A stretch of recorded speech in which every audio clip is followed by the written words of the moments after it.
Gen Z र सरकार बीच भएको सम्झौता पत्र पढ्नुभयो हजुरहरूले? के हो त्यो 10 बुँदे सम्झौताहरू? आजको यस भिडियोमा हामी छोटकरीमा जान्ने प्रयास गर्नेछौँ। विक्रम सम्वत 2082 साल मङ्सिर 24 गते जेन्जी जनआन्दोलनका प्रतिनिधि र नेपाल सरकार बीच भएको न्याय बमोजिमको सम्झौता नेपाल सरकारको निर्णय बमोजिम सर्वसाधारणको लागि प्रकाशन गरिएको छ र यो नेपालको राजपत्रमा प्रकाशित गरिएको छ। हजुरहरूले भिडियोलाई पज गरेर पुरै डिटेलमा पढ्न सक्नुहुन्छ।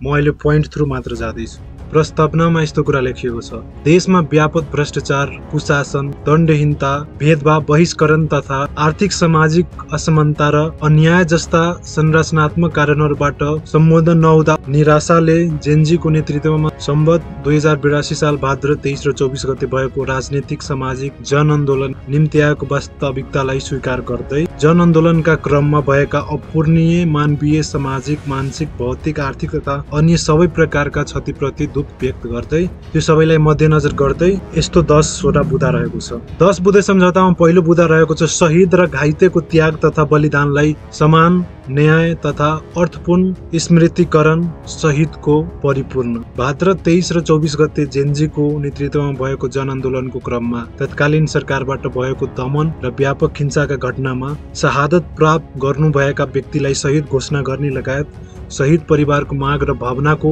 यथाशीघ्र सम्बोधन गर्ने व्यवस्था गरिनेछ भन्ने कुरा उल्लेख गरेको छ। रोजगारी, सामाजिक सुरक्षा एवं अर्थपूर्ण स्मृतिकरण समेतको परिपूर्णीय व्यवस्था सुनिश्चित गरिनेछ। बुँदा नम्बर 2 मा छ: सम्वत 2082 साल भाद्र 23 र 24 का घटनाको अनुसन्धान, अभियोजन, पुनरावृत्ति हुन नदिन आवश्यक संस्थागत सुधार गर्नुपर्ने कुरा लेखेको छ। यसको अर्थ भाद्र 23 र 24 गते भएको घटनाको प्रोपर अनुसन्धान गर्ने र दोषी पक्षलाई कानुन अनुसार कारबाही गर्ने कुराहरू यो बुँदाभित्र लेखिएको छ। तेस्रो बुँदाको रूपमा यस्तो थियो: राजनैतिक तथा नीतिगत भ्रष्टाचार, सार्वजनिक संस्थाहरूको दलीयकरण र दलीय भागभण्डाका आधारमा नियुक्ति गरिने प्रचलनको अन्त्य। अब यो भित्र लेखिएको छ हजुरको जति पनि राजनीतिक दलहरू छ उनीहरूको नजिकका भएका मान्छेहरूलाई रोजगारी दिने, करारमा नियुक्ति गरिदिने, जति पनि सरकारी पदहरू छ उसलाई दलीय भागभण्डा गर्ने या त त्यो पदहरूमा नियुक्ति गर्दै जाने। त्यसले गर्दाखेरि भ्रष्टाचारहरू एकदमै बढेको देखिन्छ।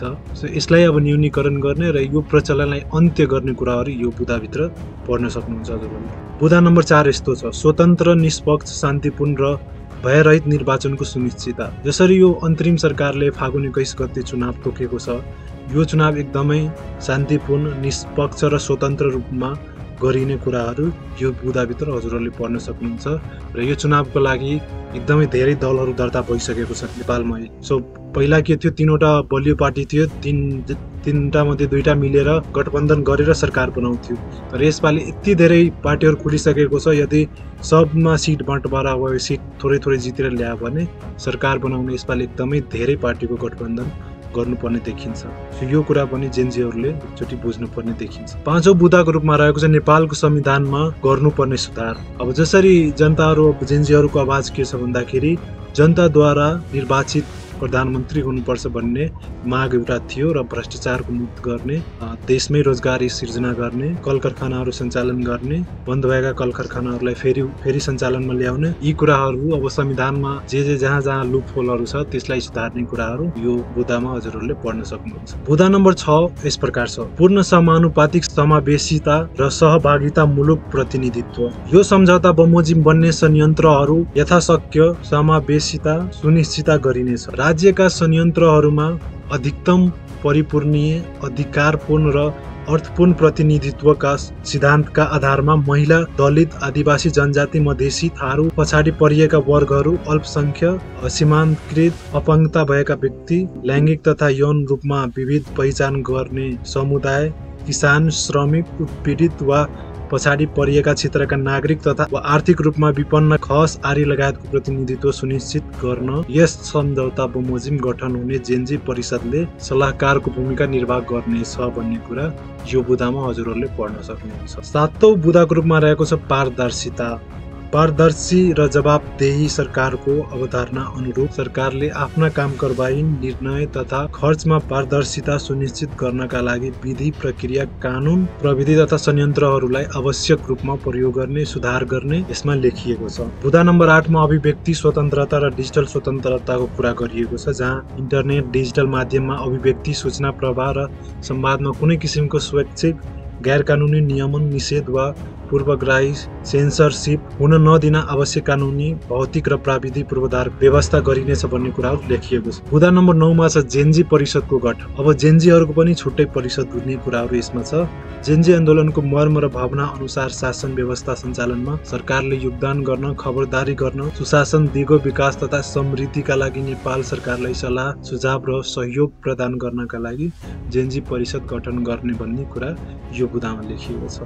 10औं बुँदाको रूपमा सम्झौता लागू हुने मिति र सम्झौताका कार्यान्वयन भन्ने विषयमा लेखिएको छ र यो एकदमै इम्पोर्टेन्ट बुँदा हो। दुवै पक्ष प्रतिनिधिद्वारा हस्ताक्षर भएको मितिदेखि यो सम्झौता लागू हुनेछ। मतलब विक्रम सम्वत 2082 मङ्सिर 25 गते यो बैठक भएको थियो र त्यो बैठक त्यही दिनबाट यसको अर्थ हिजैबाट लागू भएको भन्ने कुरा यहाँ उल्लेख गरेको छ। यो सम्झौताको कार्यान्वयन जेन्जी जन आन्दोलनका प्रतिनिधि र नेपाल सरकारको आपसी सहमतिमा हुनेछ। जेन्जी आन्दोलनका प्रतिनिधि र सरकारको आपसी सहमतिमा हुनेछ भन्ने कुरा लेखेको छ, जुन एकदमै चित नबुझ्ने खालको छ। यो सम्झौताको अधीनमा रहेर दुवै पक्षको सहमतिमा अन्य सम्झौता गर्न बाधा पुगेको मानिने छैन र तल हस्ताक्षर पनि हेर्न सक्नुहुन्छ। जेन्जी जन आन्दोलन प्रतिनिधिको तर्फबाट भोज विक्रम थापा समेत 142 जना त्यो मिटिङमा सामेल भएको थियो भन्ने यता नेपाल सरकारको तर्फबाट सुशीला कार्की प्रधानमन्त्री र उहाँको सचिव, उपसचिव, उहाँको टिमहरू सामेल भएको थियो। प्रश्न कहाँ उठ्छ भन्दाखेरि यस्तो सम्झौताहरू कति भएको छ, कति परिषदहरू गठन भएका छ, तर त्यो डेलिभरी दिन सकेका छैन र यही समस्या हो यो नेपालमा। अब यो सम्झौताले कसरी रोल प्ले गर्छ भन्ने कुरा आगामी दिनमा देख्ने नै छौँ हामीले।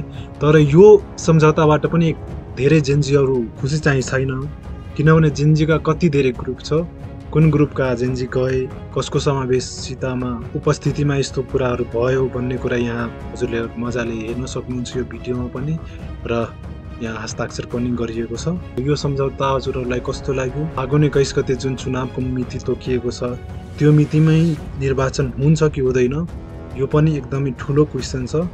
हजुरहरूलाई के लाग्छ आफ्नो धारणा कमेन्ट गर्नु होला।